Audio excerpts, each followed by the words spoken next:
Assalamualaikum warahmatullahi wabarakatuh. Kami dari kelompok 3 mata kuliah Psikologi Pendidikan, program studi pendidikan bahasa Arab. Kami di sini ingin menyampaikan materi tentang perbedaan individual.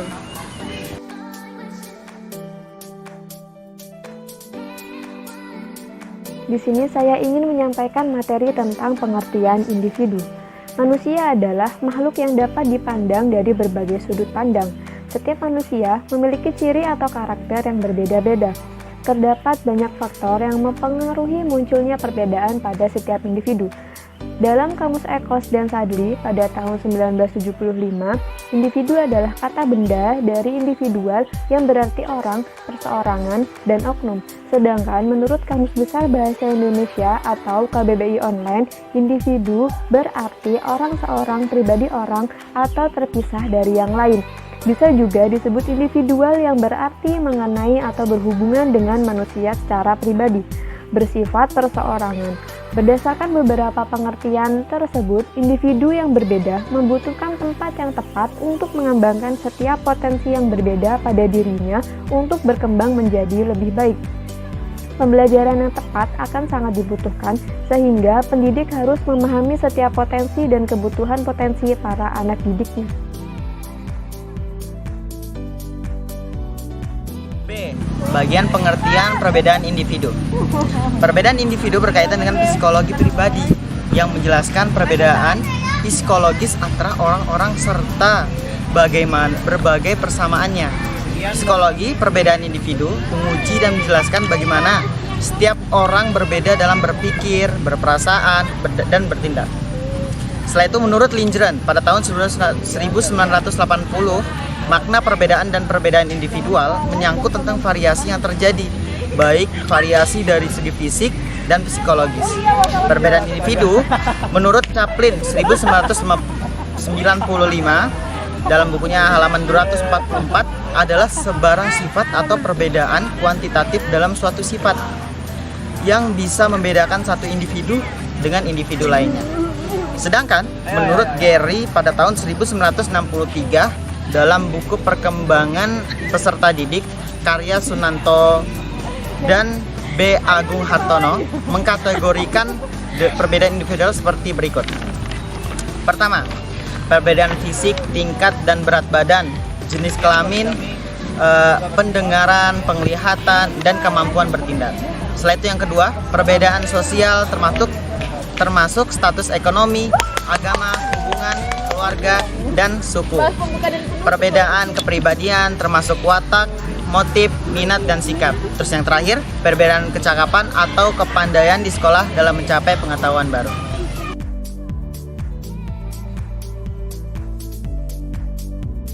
Faktor perbedaan individu. Yang pertama, faktor bawaan atau genetik. Faktor bawaan merupakan faktor-faktor biologis yang dilakukan melalui pewarisan genetik oleh orang tua. Pewarisan genetik ini dimulai saat terjadinya pembuahan, yaitu ketika sel reproduksi perempuan yang disebut ovum dibuahi oleh sel reproduksi laki-laki yang disebut spermatozoa. Hal ini terjadi kira-kira 280 hari sebelum lahir. Dalam masing-masing sel reproduksi, baik spermatozoa maupun ovum atau sel telur terdapat 23 kromosom. Kromosom adalah partikel seperti benang yang masing-masing di dalamnya terdapat untaian partikel yang sangat kecil, yang disebut gen. Gen inilah pembawa ciri bawaan yang diwariskan orang tua kepada keturunannya. Perkiraan jumlah gen dalam genom atau kumpulan gen manusia bergerak antara 60.000 sampai 150.000, masing-masing membawa potensi ciri bawaan fisik dan mental. Kedua yaitu faktor lingkungan. Lingkungan menunjuk pada segala sesuatu yang terjadi di luar diri individu. Faktor ini meliputi poin pertama, status sosial ekonomi dan pola asuh orang tua, meliputi tingkat pendidikan orang tua, pekerjaan orang tua, dan penghasilan orang tua. Poin yang kedua yaitu budaya. Budaya merupakan pikiran akal budi, hasil karya manusia, atau dapat juga didefinisikan sebagai adat istiadat. Poin yang terakhir atau poin yang ketiga yaitu urutan kelahiran. Beberapa penelitian menunjukkan bahwa perbedaan perilaku individu dipengaruhi salah satunya oleh urutan kelahiran. Teori Alfred Adler adalah yang pertama kali mempelajari hubungan antara urutan kelahiran dengan kepribadian. Adler sangat percaya bahwa urutan kelahiran di antara saudara dapat memiliki efek yang langgeng dan kuat pada kepribadiannya.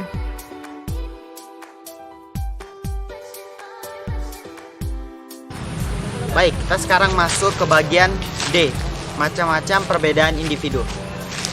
Pertama, intelijensi. Seorang Howard Gardner pada tahun 1983, 2002 mengemukakan 8 kerangka pikirannya tentang macam-macam kecerdasan atau yang disebut dengan multiple intelligence. Yang pertama, keahlian verbal. Ini biasanya kemampuan untuk berpikir dengan kata dan menggunakan bahasa untuk mengekspresikan makna. Terus yang B, keahlian spiritual atau eksistensial, yaitu keterampilan, kemampuan, dan perilaku yang diperlukan untuk mengembangkan dan mempertahankan hubungan dengan sumber utama, yaitu Tuhan Yang Maha Esa dari segala sesuatu. Terus C, keahlian logika matematika, yaitu kemampuan untuk menyelesaikan operasi matematika. Setelah itu D, keahlian spasial atau kemampuan untuk berpikir 3 dimensi, kemampuan melihat ruang dan bangunan. Kecerdasan ini berpotensi untuk menjadi seorang arsitek, insinyur, dan lain-lain. Setelah itu E, keahlian kinestetik, yaitu kemampuan untuk memanipulasi objek dan kecerdasan dalam hal-hal yang berhubungan dengan fisik. F, keahlian musikal, yaitu kemampuan dalam memahami nada, melodi, irama, dan suara. Terakhir, G, keahlian intrapersonal, yaitu kemampuan untuk memahami diri sendiri dan menata kehidupan dirinya secara efektif. H, keahlian interpersonal, yaitu kemampuan untuk memahami dan berinteraksi secara efektif dengan orang lain.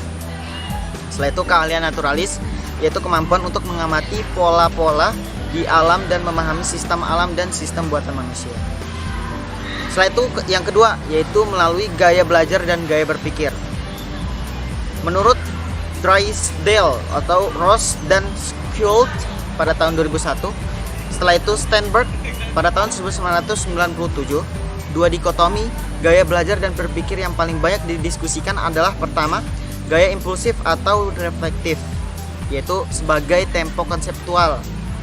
Yakni murid cenderung bertindak cepat dan impulsif atau menggunakan lebih banyak waktu untuk merespons dan merenungkan akurasi dari suatu jawaban, yaitu menurut Kagan 1960. Setelah itu B, ada gaya dalam atau permukaan, adalah bagaimana siswa mendekati bahan pembelajaran. Apakah mereka melakukan hal ini dengan cara yang membantu mereka memahami arti dari bahan atau gaya dalam, atau hanya sebagai apa yang harus dipelajari, yaitu gaya permukaan menurut Martin, Hounsel, dan Entwistle. Setelah itu yang ketiga, kepribadian dan temperamen. Kepribadian itu sendiri adalah mengacu pada pemikiran, emosi, dan perilaku khas yang menjadi ciri bagaimana individu beradaptasi dengan kehidupan. Dan temperamen terkait erat dengan kepribadian dan gaya belajar dan berpikir. Temperamen adalah gaya perilaku seseorang dan cara karakteristik merespon, yaitu perbedaan individual muncul dalam perkembangan gaya temperamen anak, itu menurut Elisenberg dan lain 2010. Yang keempat, perbedaan jenis kelamin atau gender, yaitu jenis kelamin dan gender sering diartikan sama, padahal jenis kelamin menunjuk pada perbedaan biologis dari laki-laki dan perempuan, sementara gender merupakan aspek psikososial dari laki-laki dan perempuan. Terus yang kelima, perbedaan kemampuan, yaitu diartikan sebagai kecerdasan. Definisi secara umum diartikan sebagai prestasi komparatif individu dalam berbagai tugas, termasuk memecahkan masalah dengan waktu yang terbatas, dengan meliputi prestasi individu dalam sebagian besar tugas-tugas belajar. Setelah itu yang keenam, perbedaan kepribadian, merupakan pola berpikir dan berpikir yang khas yang menentukan penyesuaian diri seseorang terhadap lingkungan. Setelah itu, yang ketujuh, perbedaan gaya belajar. merupakan pola perilaku yang spesifik dalam menerima informasi dan mengembangkan kemampuan baru, serta proses menyimpan informasi dan keterampilan baru. Setelah itu perbedaan dalam bakat, yaitu bakat merupakan kemampuan khusus yang dibawa sejak lahir. Kemampuan tersebut akan berkembang dengan baik apabila mendapat rangsangan dan pemupukan secara tepat. Sebaliknya, bakat tidak dapat berkembang sama sekali manakala lingkungan tidak memberikan kesempatan untuk berkembang. Perkembangan bakat dimiliki secara individual.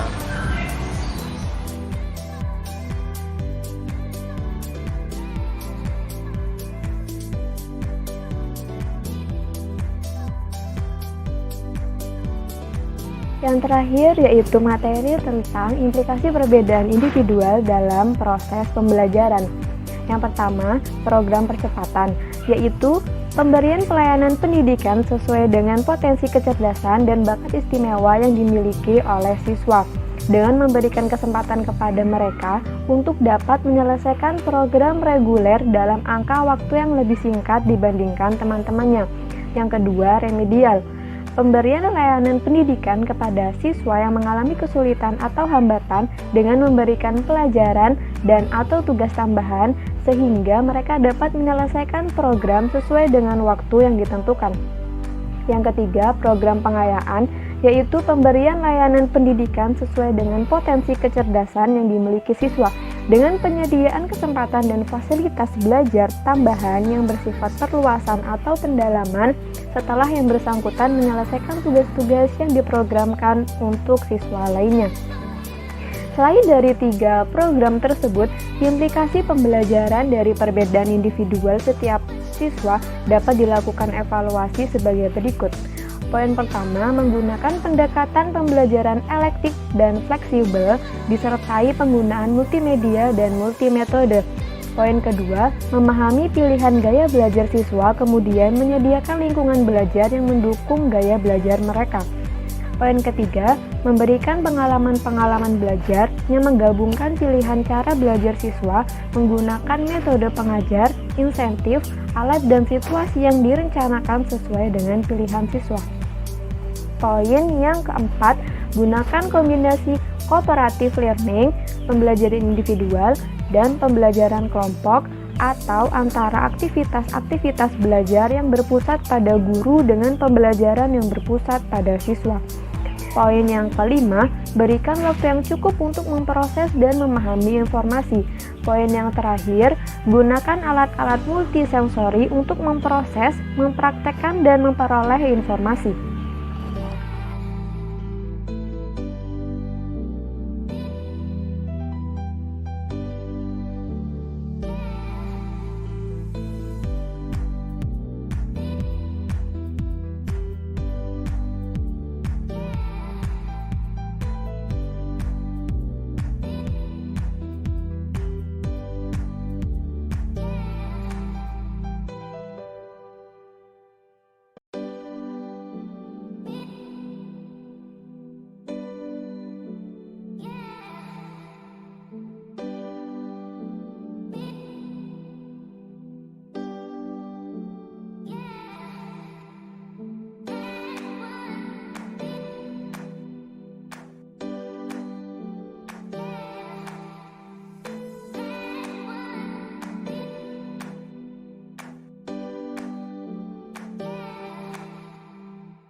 Terima kasih telah menonton video kami. Kami dari kelompok 3 undur diri.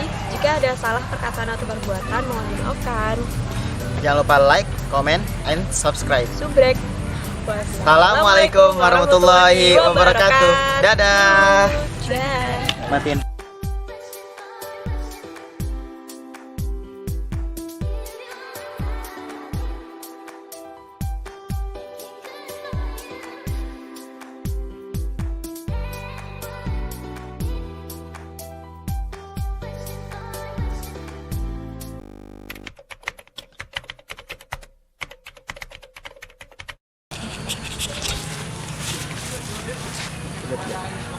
Asal.